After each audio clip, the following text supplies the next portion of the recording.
Okay, try your best. And speak loud, please. Yeah. Yeah. I'm feeling somewhat it will not go either here. Won't go here. It won't go here. Don't you like the atmosphere here? I like the atmosphere, but I don't feel like out speaking in this type of place. I think it will go to. But there's nobody here to interrupt you or. I know, but yes, it's a nice atmosphere, but not for this type of work. Okay, so.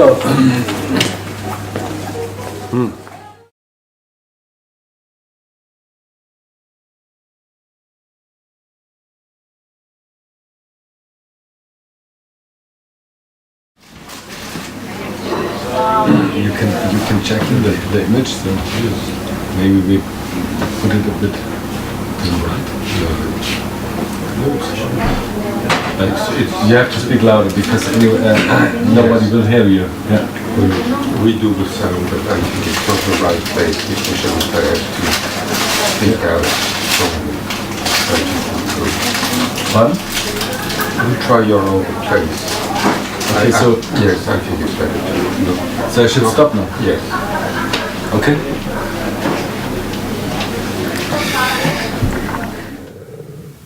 It's right from the beginning. I mean, when Auguste Lumière was asked after, for the, I don't remember what period, but it was 30 or 40 years after the very first discovery and the very first projection, and he was asked, what do you have to say about this invention, the movies? I mean, could you expect that it would grow so big? I mean, you've overwhelmed the world.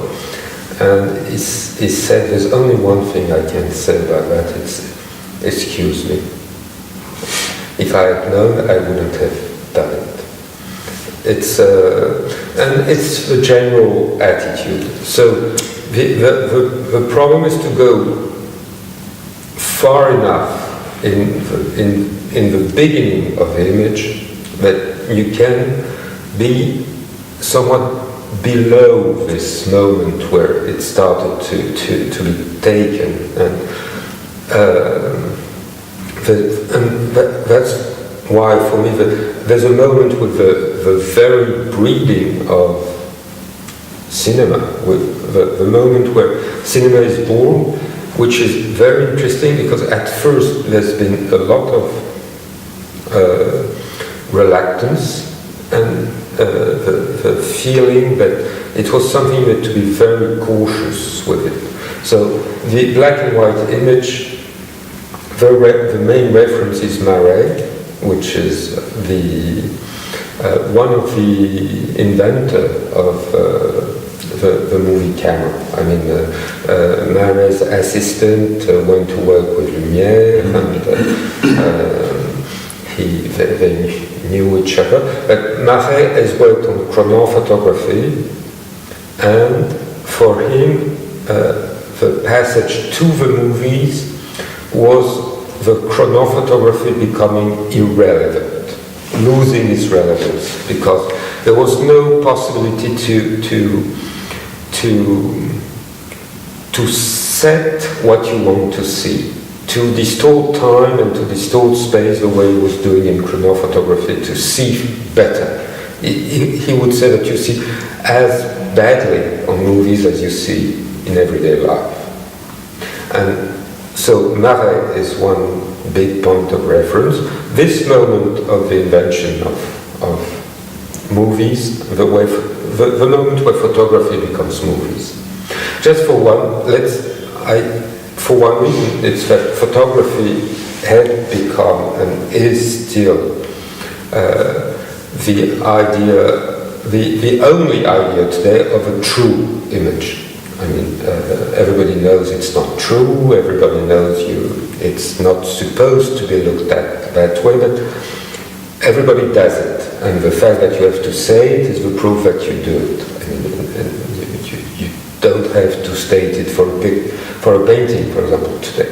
But it's not, everybody knows this. distortion, and that the looking alike is not necessarily there in the painting. But for photography, this strong idea that it looks like what it takes, and in the movies, this is 24 times. It used to be 18 times a second. Okay. But coming back to your films, yeah, do you have?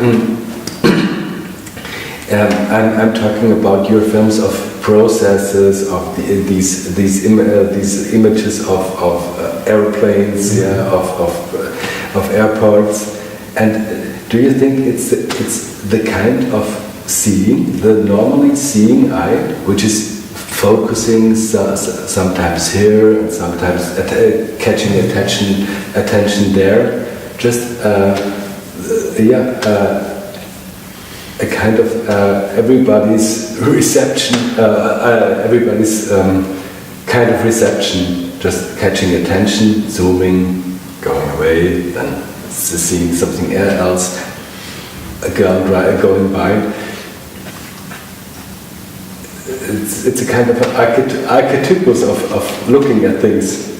It's just that in everyday life you just grab signs, you just recognize things, you just acknowledge they're being there, and they're being either useful or obstacle or indifferent or friendly or unfriendly, but basically it's you don't look at them, you see them, and what you perceive are very big signs.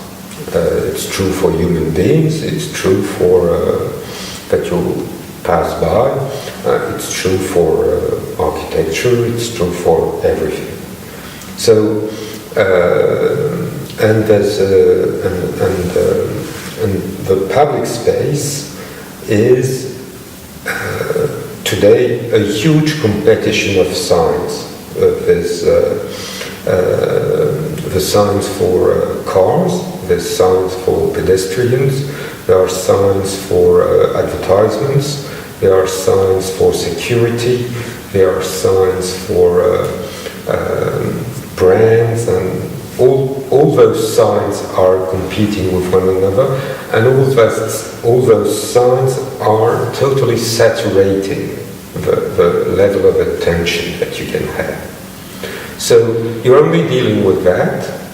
People are more and more wearing signs to be part of the landscape and to be acknowledged as part of the landscape. You have to say at once when you pass by someone, well, that's the latest fashion, that's fitting, it's not fitting. This is somebody of my world, this is somebody who doesn't belong. You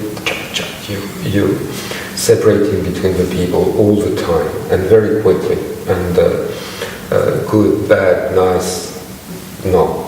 I mean, it's and the more the signs, and that's also why so many people are dressed, behaving, or wearing according to certain signs that are, when you begin to look at them, are not that nice, but when you pass by, there are signs of niceness. I mean, you wear a nice hat, which doesn't fit at all, but it's a nice hat and it's seen as something nice. So it's in this landscape, you've got all the competition between all those signs. That's the first point. The second point is the landscape is less and less meant for human beings. The landscape is more and more meant for vehicles and human beings with technical processes. I guess the number of people with wheels is amazing. I mean, if you begin with very small babies who are all on carriage, then they're on roller skaters, then they're on bikes, then on motorbikes, cars, wheelchairs, that's a bit later. And when they're not in the cars, they are carrying those suitcases with rollers. So that's a bit the image. My problem is to accept all that inside. If you look at most pictures which are being taken of the urban landscapes, there's no signs in them. People are avoiding them because they're so powerful on an image. I mean, if you have one advertisement on the image, you see only that. If you have one big shop window name, you will see only that. So my first problem has been to bring everything in, to not to be always dismissing it's usually an obstacle, and to let it inside. And the second thing is to show the competition of the signs, to show how they deal one with another, and then to let space to a time for the eye to begin to look. And to look at those signs, not as signs anymore, but as part of an image which is being built. What I was saying just before about the relationship between photography and movies is that photography is supposed to be truth, and which it is not, and movies is supposed to be truth 18 times a second. But since photography does not really look like, then it shows on movies, because as soon as you begin to change a little bit from one image to the other, suddenly the looking alike disappears. Because, for example, a face, 18 images of a face, and at the 18th it's not the same person anymore. I mean, the faces are, in one face you've got all the faces, and it shows all the time. So you have, if you want to make a movie, you have to shape reality in a way which is where it will stay basically the same. So that's why in a movie you will have the bad guy who is short and black and wearing black clothes, and the good guys who is tall and blonde and blue eyes and wearing white. But there's ideology in that, but there's also the main ideology which is behind it is the truth of the image.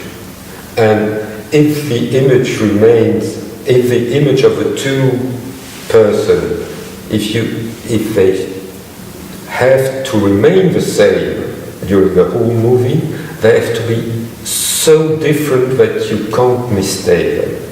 As soon as they are not that different, you can't follow the film anymore. It happens in a lot of telefilm where the actors are not caricaturally far away from one another, and suddenly you totally mix. You don't know if it's John or Mike or Tim or Bob, and you've got a lot of people popping up, and you really don't know who.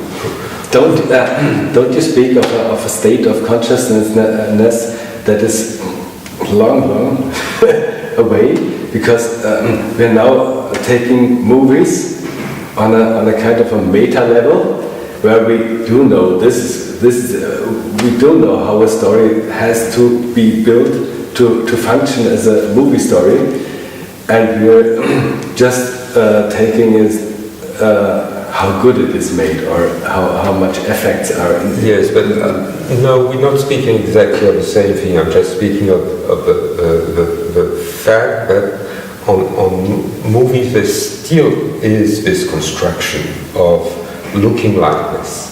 I mean, an actor is someone who can look like himself throughout the movie. That's its only definition. And a movie star is a movie star who can change face and will still recognize the movie star. Because you've seen this face so often and it's so different in so many medium and so different supports that you can still recognize it. So it has a wider range than an actor.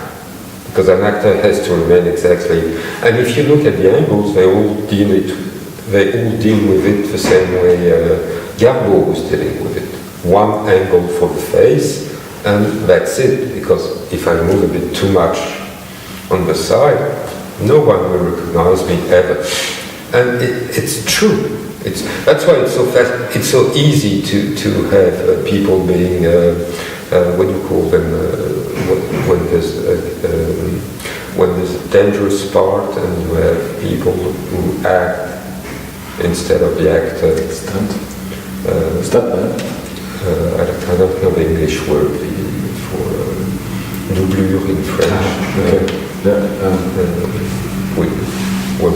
Double. Yeah. Yes. So doublure are no problem on the movies because people look so easily like one another.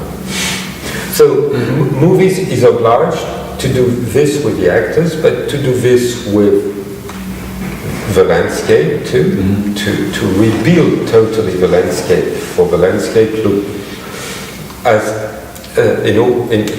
for the landscape to look like what it's supposed to look.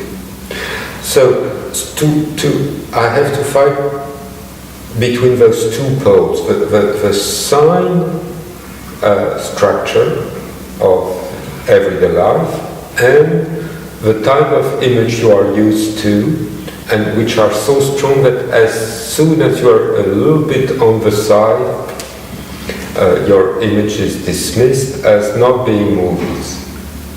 So what I'm trying to do is an image that you don't dismiss, that you don't consider of lower quality than the movie image, but who is not dealing with reality at all in the same way that movie does. I mean, it's nearly always the opposite. Don't build reality to make an already seen image, but build the image so that reality can be seen in a way where it says something relevant on it. It's so for me, the work on the bodies and the work on the landscapes are pretty much the same.